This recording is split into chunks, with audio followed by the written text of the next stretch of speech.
por don Isaac Humala, que ha venido esta mañana por aquí. Buenos días, don Isaac. Buenos días, muchas gracias. Gracias a usted.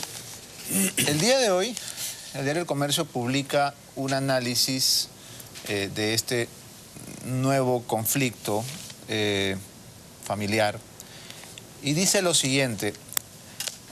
Dice que don Isaac Humala, usted, es una figura paterna autoritaria que no acepta que Ollanta Humala, su hijo, sea hoy el que más manda. Es decir, que se haya convertido en padre de todos los peruanos y sea más papá que su papá. ¿Qué le parece este análisis? Bueno, interesante como análisis medio psiquiátrico, ¿no? Pero toda la prensa en estos días, ¿no?, está, a mi juicio, bueno, tengo la certeza, está desviando de los problemas fundamentales e importantísimos que se han registrado en estos últimos días, ¿no?, sobre el problema más importante. En el Perú lo más importante es la minería. ¿Quiere decir que usted no considera este intercambio de palabras como importante? No es incomparable con el acontecimiento que ha pasado en la cuestión de la minería, que se ha resuelto ya el problema de Conga va o Conga no va. Okay, Conga ya no va. Ese es lo esencial. Antes de que entremos al tema Conga, en varias oportunidades, don Isaac, usted se ha retractado de adjetivos duros que ha lanzado, por ejemplo, contra el ex premier Valdés, al que le dijo estúpido, y luego le pidió disculpas. ¿Pasará lo mismo con esta calificación que le ha dado a su nuera, borrachita de poder? Bueno, eso está mal interpretado. En la familia, en la aldea, en las aldeas con vecinos que somos oriundos, ¿no?, allí cuando un niño se entusiasma más de la cuenta, una persona se entusiasma más de la cuenta, entonces dice, está borrachito. Entonces yo le digo, te parece borrachita de política, ¿no? Y me ratifico, pues, pero dentro de esa, lo he tratado... No borrachita de alcohol, sino claro, mareada por el poder, a eso se refiere. Claro, ¿no?, borrachita de política, he dicho bien claro, no he dicho borracha. ¿No? Entonces, ahora, somos zona quechua, ese diminutivo, ¿no?, con que trata... Es cariñoso. Claro, ¿no? Yo le tengo afecto a mi hija, es mi hija política. Sí, claro. Es la mamá de mis nietos, como, ¿no? Ahora, yo puedo tener problemas con mi hijo, pero con mi hijo tampoco no es problema de sentimiento, es problema ideológico totalmente, ¿no?, como ciudadanos. Ulises, su otro hijo, ha dicho que él fue el primero en denunciar una excesiva injerencia de Nadine Heredia en los asuntos de Estado. ¿Usted está de acuerdo con esta opinión? ¿Le parece que Nadine interviene demasiado? Despojándose de hipocresías, evidentemente ella está despistada.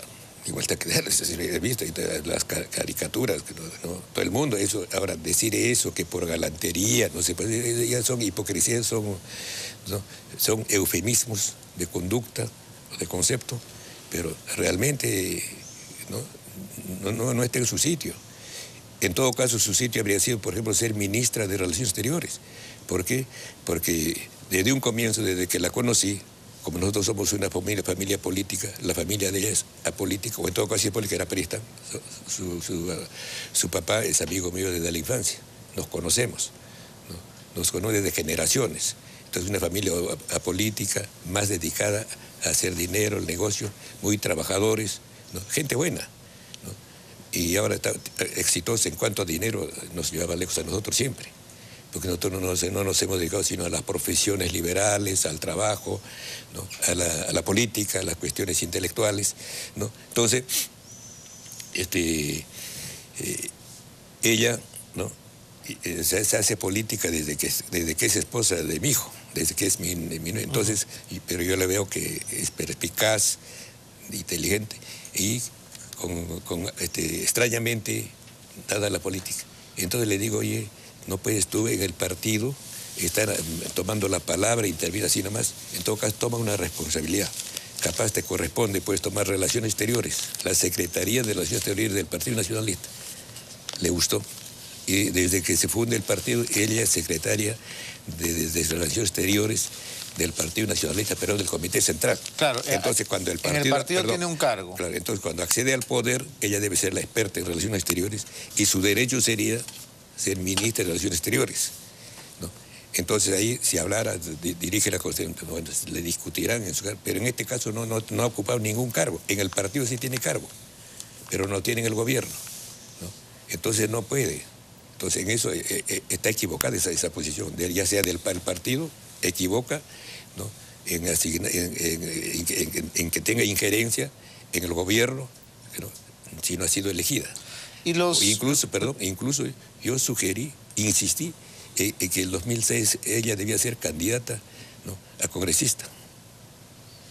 Tenía todo derecho. No me han hecho caso. No quiso. Este era su sitio. En este momento sería capaz jefe de... ¿Usted preferiría que tuviera un cargo en el Estado?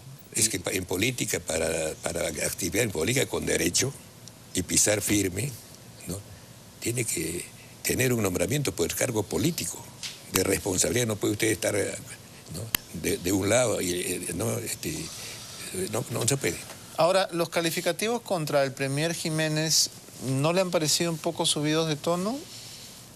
Bueno, yo creo que ya es impropio eso, pero en realidad se lo merece. ¿Por qué? Porque él era ministro de Justicia y como ministro de Justicia, por ley, es asesor del gabinete. Un ministro de Justicia tiene que ser abogado, ¿no? No es del Poder Judicial, aparentemente, porque pareciera, ¿no? Es, ¿no?, el ministro de Justicia es el abogado, ¿no?, del gabinete. Y él, entonces, ¿él qué ha hecho? Ha hecho una monstruosidad para meterlo preso en Piedras Gordas a Antauro, ¿no? Él ha violado, claro, legalmente, pero es una violación, porque había en el 2011 se legaliza, ¿no?, la base naval. La base naval es una expedición militar para civiles, ¿no?, para civiles de ciertos delitos gravísimos, y que cada persona que está preso ahí, ¿no?, es un peligro, amenaza, es un peligro para la seguridad nacional. Es Abimael Guzmán, Montesinos y no sé qué otras personas, ¿no? Entonces estaban presos ellos. Entonces, al reglamentar el Código de Ejecución Penal, da un decreto supremo especial solamente para la base naval, ¿no? ¿Y usted le atribuye esa responsabilidad al actual premier? ¿Su actuación en el momento él es asesor fue del tan gabinete? decisiva? Era premier el señor Valdés, ¿no? Pero él es, ¿no? Entonces él además es viceministro, tiene una carrera en eso, ha sido viceministro en la época de Paniagua, ¿no? El viceministro, después es ministro, ¿no? Entonces su equipo, pero él es el responsable. Ahora, claro, lo ha firmado mi hijo. Esa es la razón, pues justa, únicamente para internar en esa cárcel a Antauro. ¿Por qué? Porque el segundo artículo, el segundo párrafo del artículo de la reglamentación de la base naval dice expresamente, es una línea nomás: nadie puede ser internado en esta cárcel al añadirse a los que están. O sea, no podía entrar uno más, ¿no? Eran los que estaban, nadie más. Los que estaban ahí, nadie. Y entonces... Un momentito. Entonces, ¿qué pasa? Que después de 11 años, en febrero de este año, ¿no?, dan un decreto supremo suprimiendo ese parrafito, ese rengloncito. No, quedó en el vacío, ya. Y eso es obra de Jiménez. Claro, ¿no? Y él está de ministro ahí. Y al mes y días, el 1 de abril de este año, ¿no?, modifican eso, ponen otro párrafo en el cual el señor Pérez Guadalupe, como jefe del Guantánamo peruano de la naval, él puede a su criterio sacar e internar a quien quiere de los presos, ¿no?, simplemente considerándolo él como que ha cometido delitos graves. Hasta este decreto, que el grado del delito solamente califica el Poder Judicial en la sentencia. Entonces su fastidio, o su dureza con el premier está motivada por... Le puedo demostrar. Si quiere, le desafío a una discusión acá, ¿no? ¿A mí o al premier? Al premier. Ah. No, yo lo he desafiado y le he dicho, ¿no? ¿Y ha recibido respuesta? ¿Cómo respuesta? No sabe derecho, si hace eso. No. Claro. Así que él es el responsable profesional. Y eso desprestigia al país. Bueno, su hijo Ollanta ha rechazado sus críticas y ha dicho que la ley es igual para todos, incluso para Alexis. ¿Usted se ha sentido ofendido por esta denuncia que ha aparecido nuevamente contra su hijo Alexis? ¿Esa es la razón por la que lo hemos visto tan airado? No se trata de ofensa, sino lo que pasa es que eso se va, mire, yo dije la primera vez que vine acá que Conga era cadáver. Y ahora yo afirmo, y ahora es cadáver. Certificado con partida de función, que ahorita le va a demostrar, ¿no? Pero en cuanto a este rechazo de mi hijo, está bien que rechace, pero justamente la ley no es igual para todos, y él lo sabe. En sus discursos, ¿no?, cuando era candidato, cuando hablaba de la ley peruana, de la ley fundamental que es la Constitución, él decía Constitución delincuencial. Delincuencial por autoría, por origen, por procedimiento, y más que por eso, por su contenido. ¿Ya? Entonces, en este caso es legal para todos. Estoy repitiendo que Petro, el presidente de Perú, el ingeniero Ochoa, ¿no?, sospechó o tuvo información de que estaban desviando el gas que se exporta de su destino. En su destino, ¿no?, en el contrato tiene un valor, pero destinándolo a otra parte tiene 5 veces más. Entonces él, ¿no?, ha pagado una entidad extranjera, donde su solvencia no hay duda, y certifica, prueba fehacientemente que ha desviado X cantidad. Y X cantidad significa tanto. Entonces ya hay una evasión de impuestos. Aparte del incumplimiento de un contrato, evasión de impuestos. Entonces le han acotado. Y resulta que es algo más de 50 millones de dólares, ¿no?, esa acotación. Le han notificado para que pague. No ha pagado, le han dado plazo 40 días. Entonces el otro ha planteado, la empresa de gas ha planteado, ¿no?, cómo negociar eso. Entonces le he dicho, este no es negociable. A usted se le ha pillado un delito y en el contrato puede ser causal de rescisión. Usted simplemente paga. Entonces, ¿qué hace? El ministro Merino, ¿no?, quiere apoyar de que se haga negociación y no le cobre, o sea, materia de cobre. Entonces, como no aceptó, a Ochoa, ¿no?, lo ha presionado y ha tenido que renunciar de la gerencia. Lo nombra a la adjunta, ¿no? También ha presionado, tampoco no ha aceptado, entonces ha renunciado. Entonces, como una cosa que está acotada, ya, cuando está acotada, lo único es apelación de eso. Ya no se puede, no es de negociación. Además es producto, ¿no?, es delictuoso. Tiene la responsabilidad que devolver, además tiene que responder penalmente, ¿no? Entonces, si la ley es igual para todos, ¿no?, y a Alexis le están poniendo cargos, entonces, ¿por qué a uno le persiguen? Todos los periódicos hablan de él, salen los titulares, ya debe estar en la reja, ya está en la, ¿no? Entonces, ¿y por qué no para el ministro Merino, no me acuerdo su nombre, ¿no?, está más firme, ¿no? Entonces, son 50, porque la ley no es igual, no es igual. Ahora, estuvo hace un rato aquí el señor Quiñe, representante legal de la empresa Krasny, y él nos ha contado un poco la historia de la empresa y nos dice que su hijo Alexis se retiró el día 20 de julio, 8 días antes de que Ollanta asumiera el mando. ¿De qué manera podría usted convencer a los televidentes de que realmente Alexis ya no tiene nada que ver con esa empresa que está envuelta en este escándalo? Nos dijo el señor Quiñe que se había reunido con usted y con Alexis en su casa el día lunes. Sí, el día lunes, ¿no?, me visitaron a las 2 de la mañana. Me levanté para atenderlos, estaban sumamente preocupados, ¿no? Y bueno, les aconsejé de que, bueno, yo no soy especialista en la materia, algo sabía de la universidad, ¿no? Entonces, hago preguntas, entonces le dije pues que si él, a mi juicio, no tenía a Alexis que vender, que verse obligado a vender, ha sido mal aconsejado, ¿no? Por el abogado no tenía por qué vender, no pasa nada. ¿Por qué? Porque eso es, cuando supongamos yo quiero ser candidato al Consejo Nacional de la Magistratura, Tribunal Constitucional, Banco Central de Reserva, o sea, entidades autónomas del Estado, ¿no? Cuando quiero ser candidato a eso, ¿no?, para ponerme como candidato postular, ¿no?, yo debo renunciar un año antes, un tiempo antes, de la fecha en que voy a ser candidato. Entonces, claro, en este caso él no tenía por qué retirarse porque él no está pretendiendo ningún cargo público. Ahora, pero sí era parte de una empresa que contrata con el Estado. Sí, pero no, entonces simplemente tendría que renunciar si ejerce la dirección, si representa a la persona jurídica, pero si tiene acciones simplemente no.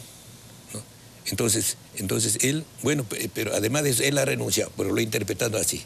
Entonces ha renunciado. Me dice que su renuncia está en el libro correspondiente.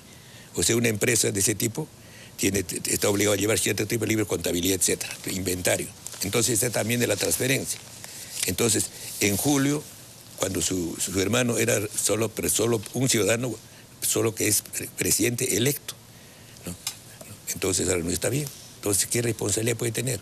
No tiene ninguna, porque nunca ha ejercido la representación. Además, que se ha dado a entender que la empresa apenas fue su hermano presidente y han formado la empresa para aprovechar. Así se ha dado a entender eso.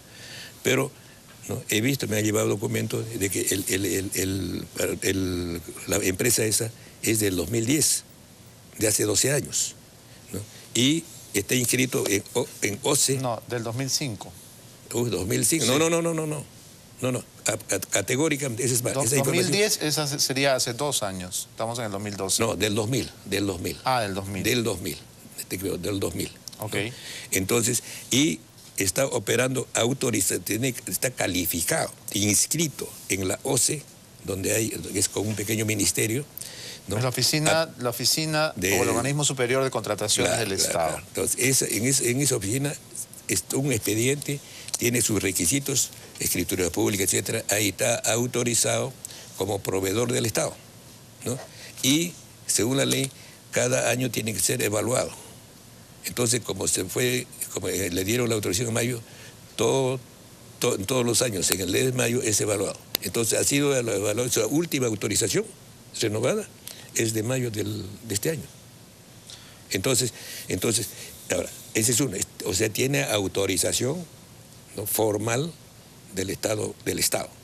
Y, claro, pero usted sostiene que Alexis no tendría que haberse retirado, que no tenía nada que temer. Ya, pero dejemos eso. Correcto, pero solamente una precisión más. Él se retira y entra en su lugar Armando Cumpa, que en este momento es propietario del 50% de las acciones de Krasny y que fue candidato al Congreso por Gana Perú con el número 3 en la lista de Lambayeque. ¿Usted conoce a este señor Cumpa? No lo conozco. ¿No sabe de quién se trata? No, debe ser pues capaz, porque con quienes trabaja normalmente son sus compañeros de estudio, que se han conocido en el extranjero por razón de estudios, ¿no? Entonces, no sé, pero no, eso es bueno, no viene al caso, ¿no? Okay, nada tiene que hacer con eso. Se lo pregunto porque además de padre de Alexis, usted está también fungiendo como su abogado. De Alexis, sí, yo me he nombrado, pero claro. ya él verá porque yo estaba alarmado porque los periódicos nos decían ya cayó. Entonces, si cayó, entonces estará pues en la carceleta de la Fiscalía de la Nación, en el mejor de los casos. O capaz, ¿usted pensó que lo habían detenido? Claro, porque decía ya cayó. Ya está en reja, no decía el periódico. Entonces yo me alarmé el martes, estaba alarmadísimo, ¿no? Entonces, incluso en la declaración dijo, ojalá que esté en la carceleta, ¿no? Porque también podía estar, ahora es posible también que de frente lo manden a la naval, porque lo permite ¿cómo se llama? Ese decreto supremo monstruoso de don Jiménez, del señor Jiménez, del ministro, ahora premier, ¿no? Entonces todo es posible ahora. Bueno, la investigación en este momento está en manos del Congreso. Esa es otra cosa, no es judicial, ese Congreso claro. es político. Está bien, pero no le va a encontrar nada. Ahí sí me gusta a mí ir como abogado. Porque es una... ¿Quién ha movido todo esto? Me dice el programa, me hizo un programa de panorama del Canal 5. Sí, correcto. Sin ninguna información, simplemente un dato. Pero apenas lo soltó, por eso este es artificial. ¿Pero ¿qué sospecha usted? ¿Le parece que esto es una maniobra política? Una maniobra política para distraer, sumamente inteligente. ¿De quién? ¿No? Al público, porque debíamos estar celebrando como la batalla de Ayacucho, hasta cierto punto ahora. Por ejemplo, estoy sumamente feliz, porque ha sido derrotado la minería globalista, ¿no? De los hechos. El código de la nueva ley general de minería que dio en junio, a las semanas del autogolpe Fujimori, y se aplicó desde ahí, ¿no? Esa minería duró 10 años plenamente. Entonces, su hipótesis es que todo este escándalo de Alexis ha sido tramado, orquestado, para que la gente no se fije en el resultado, en el epílogo de la historia de Conga. ¿Eso es lo que nos está diciendo? Exacto, eso. Y Conga es decisivo. Conga define no solo el problema de Conga, del proyecto Conga, define, ¿no? el modelo minero, de la política minera del Perú. Es trascendental esto. O sea, tiene que haber una etapa, la minería post-Conga. Ya viene la minería post-Conga. De hecho, no de derecho, pero así por. ¿No? ¿Pero quién sería entonces este genio maligno que estaría moviendo los hilos de una cortina de humo de esta naturaleza? ¿Hay un nuevo Montesinos en el gobierno de su hijo Ollanta?